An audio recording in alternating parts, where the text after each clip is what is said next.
Assalamualaikum warahmatullahi wabarakatuh. Teman-teman, jumpa lagi dengan NJ Channel, channel yang membahas berita teraktual, terhangat, dan sedang menjadi perbincangan publik.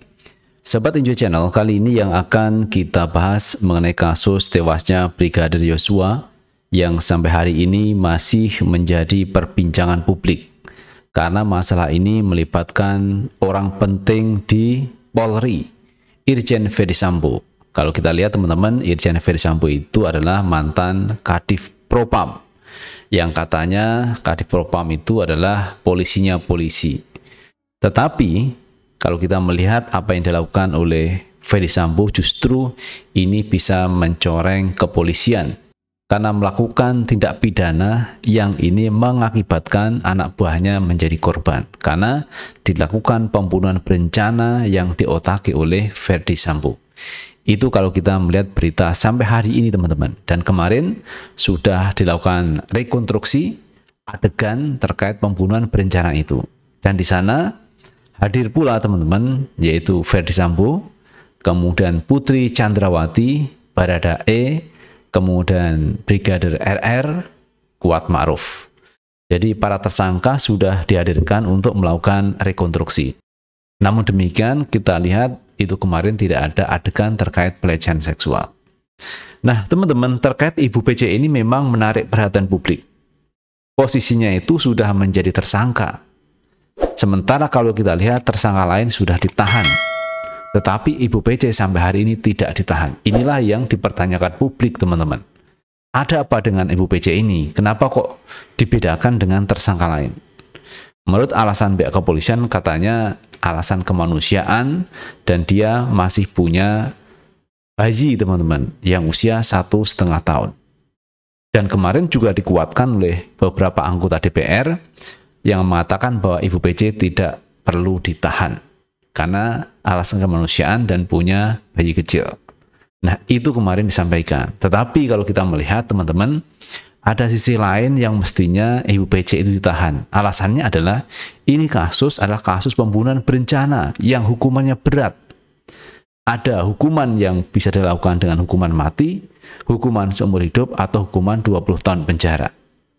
Kalau misalkan kasusnya itu misalkan hanya melanggar undang-undang ITE, dia menjadi tersangka, dan kemudian tidak ditahan, ini sesuatu yang mungkin wajar teman-teman, masih wajar. Tetapi ini kasus pembunuhan berencana yang hukumannya ini di atas 5 tahun. Karena bisa 20 tahun, bisa seumur hidup, dan bisa hukuman mati. Nah ini teman-teman yang publik mempertanyakan sampai hari ini. Kalau alasan anak, sementara anak itu kan dulu juga pernah ada. Punya anak, ibunya terkena kasus pidana, ibunya dihukum di penjara, anaknya di rumah. Namun juga ada keluarga yang ini mendidik anaknya selama ada di rumah, tetapi ibunya menjalani hukuman penjara. Itu juga bisa dilakukan. Tetapi kenapa dengan Ibu PC ini kok dengan dalih punya anak kecil, berdalih kesehatan, berdalih kemanusiaan, ini tidak ditahan. Padahal apa yang dilakukan oleh Ibu PC ini adalah menyangkut rasa keadilan masyarakat. Sebagaimana kalau kita lihat Ibu Brigadir Yosua yang sampai hari ini bersedih karena kehilangan putranya Brigadir Yosua. Oleh karena itu mestinya pihak kepolisian mempertimbangkan itu, rasa keadilan publik, rasa keadilan masyarakat, rasa keadilan dari keluarga Brigadir Yosua. Mestinya Ibu PC ditahan. Banyak orang yang ini memberikan pesan kepada pihak penyidik supaya Ibu PC ini ditahan demi rasa keadilan masyarakat. Nah teman-teman, terkait Ibu PC ini coba kita baca beritanya mengenai kenapa Ibu PC ini kok tidak ditahan. Kita ambil berita teman-teman dari Detik News. Anggota DPR singgung wewenang penyidik soal istri Ferdy Sambo tak ditahan.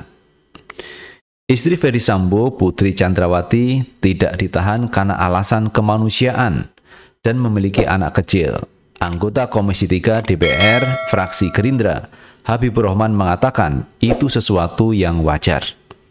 Soal tidak ditahannya PC ini menurut saya hal biasa. Kita paham bahwa penahanan merupakan wewenang penyidik, kata Habibur Rahman Kamis 1 September 2022. Habibur Rahman lantas mengatakan dasar penahanan terhadap seseorang tersangka yang tertera dalam KUHP. Dia yakin Polri sudah mengantisipasi hal-hal yang dikhawatirkan dengan tidak ditahannya Putri Chandrawati. Acuannya jelas, KUHP, bahwa tersangka bisa ditahan kalau dikhawatirkan melarikan diri, menghilangkan alat bukti, atau mengulangi pidana. Kalau dalam kasus ini kan Bu PC sudah dicekal, alat bukti semua sudah disita penyidik, dan tidak mungkin mengulangi pidana karena korban telah meninggal, ujarnya. Jadi ya nggak ada masalah kalau tidak ditahan, apalagi ada persoalan lain seperti punya anak kecil.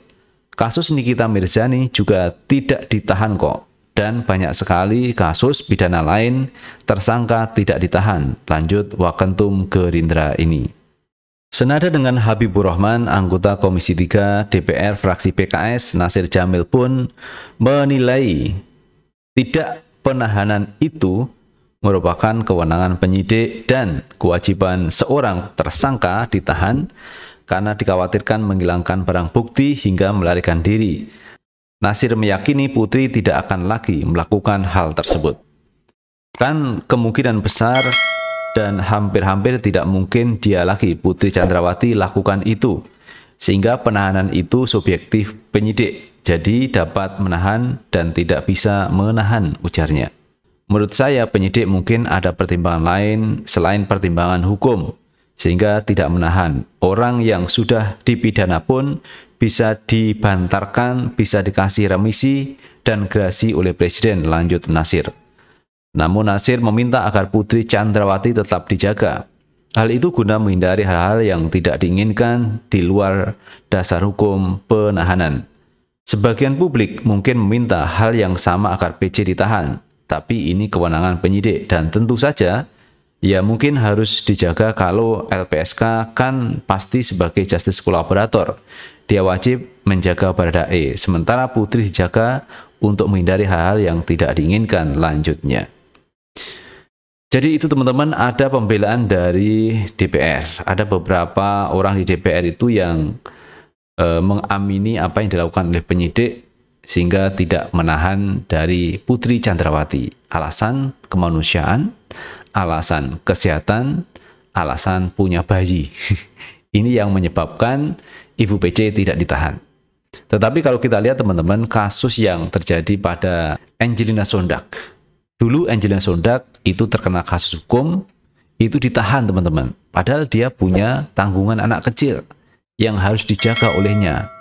Tetapi hukum waktu itu terus berjalan dan Angelina Sondak ditahan, sementara anaknya di rumah.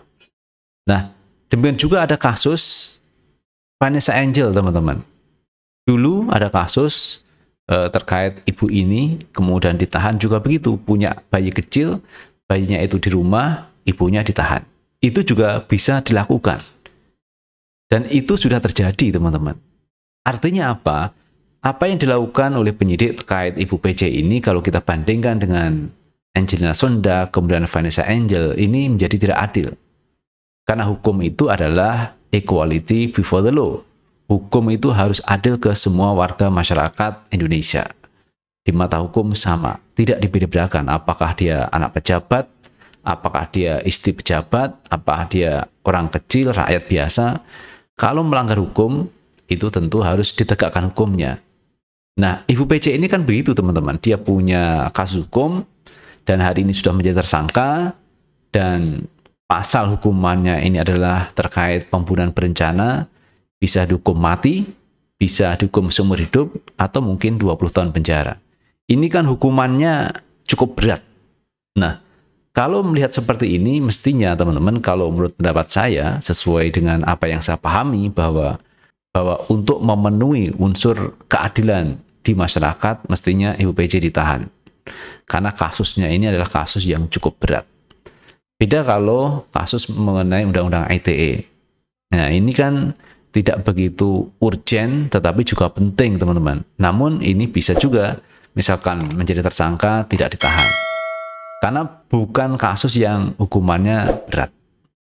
Jadi kalau Ibu PC ini adalah hukumannya cukup berat, teman-teman. Ancaman hukumannya adalah 340 KUHP subsidiar pasal 338, junto pasal 55 dan 56. Nah, oleh karena itu publik berharap agar Ibu PC ini segera ditahan. Karena yang lain yang menjadi tersangka juga sudah ditahan. Jadi itu teman-teman yang bisa kita bahas kali ini mengenai Putri Chandrawati yang sampai hari ini tidak ditahan. Dan ini dipertanyakan di publik, bahkan pengacara pun ini juga meminta agar Ibu PC ditahan, seperti yang lain yang sudah menjadi tersangka. Terima kasih teman-teman telah menonton video ini, sukses selalu. Assalamualaikum warahmatullahi wabarakatuh.